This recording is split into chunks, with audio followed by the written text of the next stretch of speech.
Okay, I have something a little different right now. I'm just going to read off from the journal that I've created. And this one's to do with the seashells, okay? So that'd be water, Venus, moon, feminine energy. Some are hundreds of thousands of years old. So think when you come across a seashell on the shore, right? Some are hundreds of thousands of years old and have amazing journeys to end up in your hands. So I don't know about you, but I like to collect rocks and sometimes shells. Not the biggest on the shells or the, what do you call them, coral or anything like that, but I collect rocks. And sometimes I will take more than my share home just because when they're wet they have so many different colors, and I like to try to collect all different colors.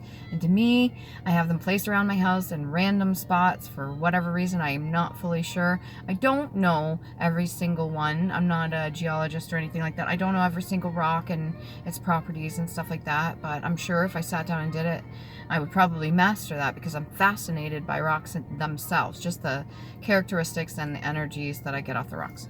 Okay, so we're going to seashells right here. It has long roots in the past. The first reference was in the Egyptian papyrus as a symbol for the humankind. Many religions have symbolic meanings for seashells, all having one thing in common: safe journey of the soul from the 3D. Okay, the body remains like an empty shell, but the spirit begins its journey when it leaves to unknown realms. Shells on a beach as a reminder of lives once lived. They were even used as money too. Keep that in mind. Each person's unique and no lives exactly the same. How you choose your path is over free will. Peace, depth, wisdom, luck, life, and love. Representing a strength, protection, and shelter. Guide through life, kept in pockets or bags, knowing you have your inner strength. Bringing the calm from the ocean to your home, creating relaxation and comfort. Hang above the window indefinitely. Okay, so some people will actually put seashells. This is a coconut shell. They'll put the seashells actually over their window or above their bed. Some people place them in the living room. That's really good feng shui. Some people have them in the bathroom. There's different symbolic meanings of different places where you could place certain things, especially seashell. And yes, they used to use it as a form of currency, as a form of money, which is really interesting. I think they were the, oh, what's the name? They're really tight almost. They look like that, but they kind of go in on themselves. And not the conch shell. It's the little shells that they use. And it was a form of money. The ones they make jewelry out of. Anyways. So for relationships, southwest corner of the bedroom and picture frame. Home in a window seal or in a window seal for good energy. Good luck in a basket. Career on a table. Education northeast of the living room. Wealth, decorated water fountain. For family in the kitchen. And reputation, southeast section of the living room. Okay. The way the shells are, like the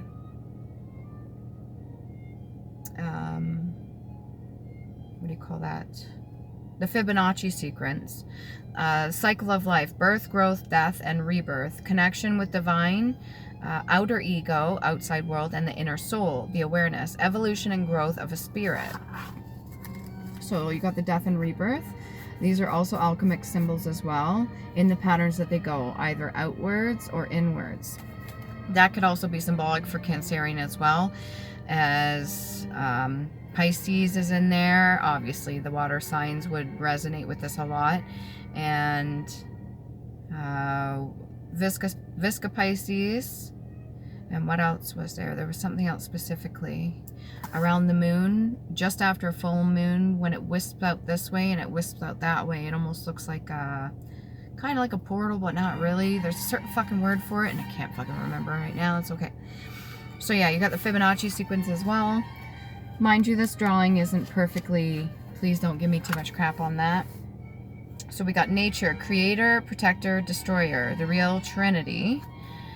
Coconut shell represents ego, surrender with pure heart. Coconut's really good for manganese, copper, iron, calcium, phosphorus, potassium, sodium. So the whole idea of tree of life.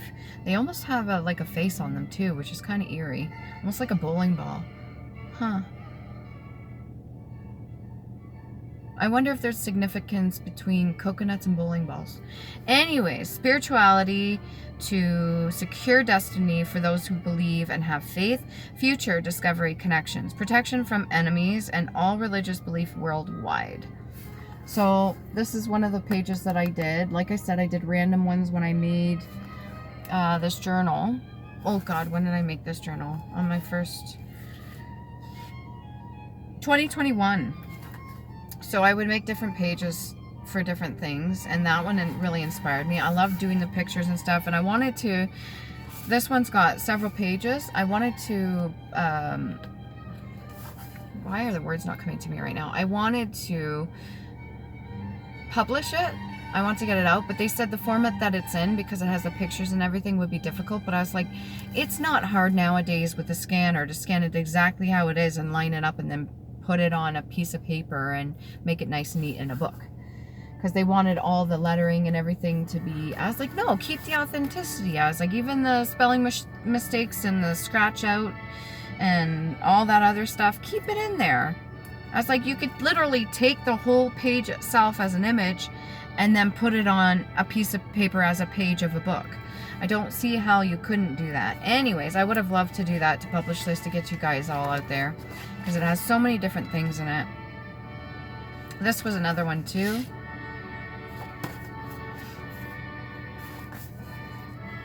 So the bloodlines and stuff like that of all the different gods, goddesses.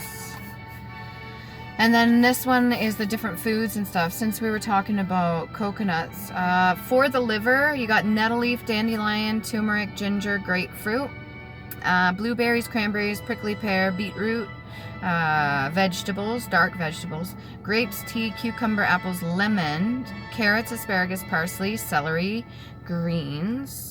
Then we got fish, green tea, rosemary, garlic, if I repeated some of them, sorry.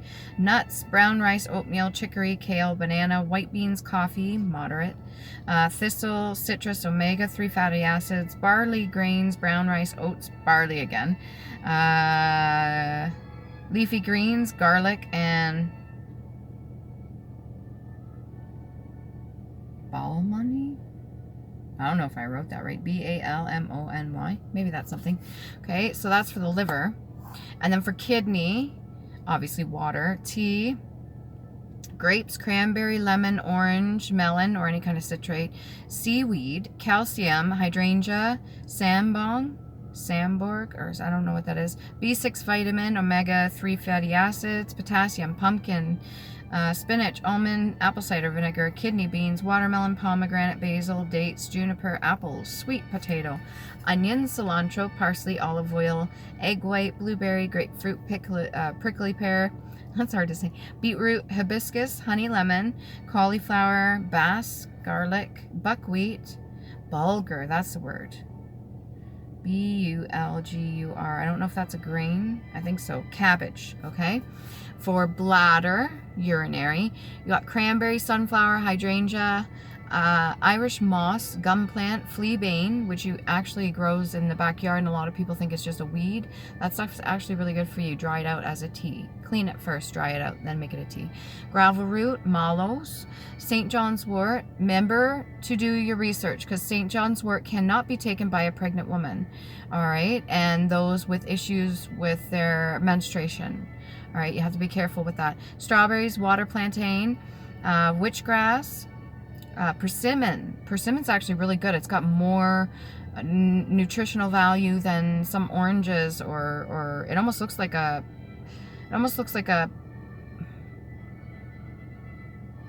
tomato, but it's not a tomato, it's a fruit. Even though I know some people think tomatoes are fruits anyways, which they technically are.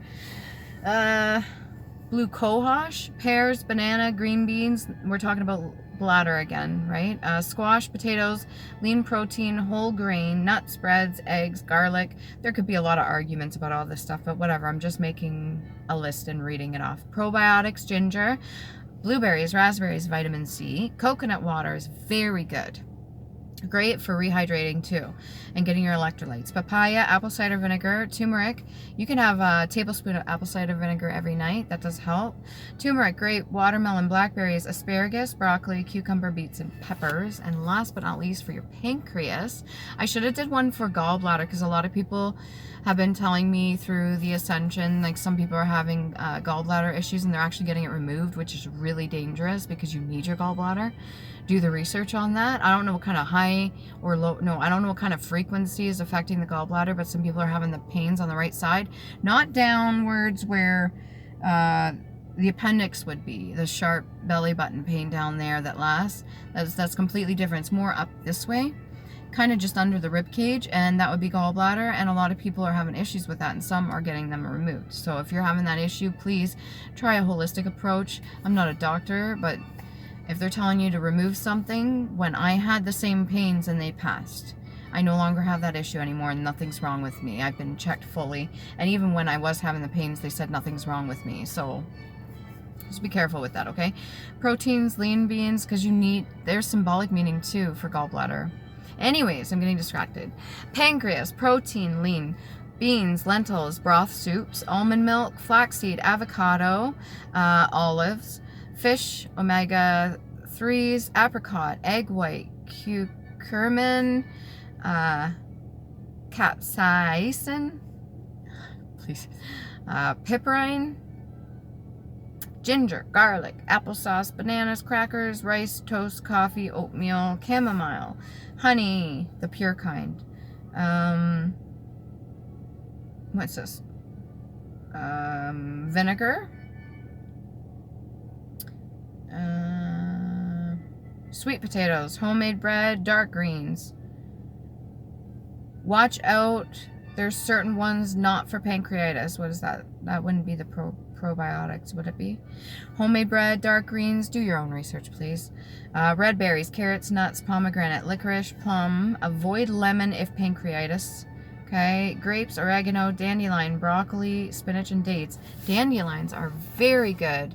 Multifunctional when it comes to every part that you can consume in the proper way, and they are beneficial to the human body, especially in teas. For parasite removal, you can always use the tops of carrots, boil them. You can actually take an avocado pit. I've tried this. And you cut a piece of the pit off and you eat it. It almost soaks up your mouth like a mouthful of crackers. Like it soaks up the saliva in your mouth, but you can swallow it. And apparently it helps rid of any parasites that you may or may not have. Like a nice gentle way of doing it, right? Almonds are really good too. Again, if you're into herbology, do your research. Always make sure that it's compatible with your body. Consult a physician if you need to. And yeah. And if you're interested in being an author or a writer or something, I advise you to do so. That's your confirmation. Please do that. And remember to love you.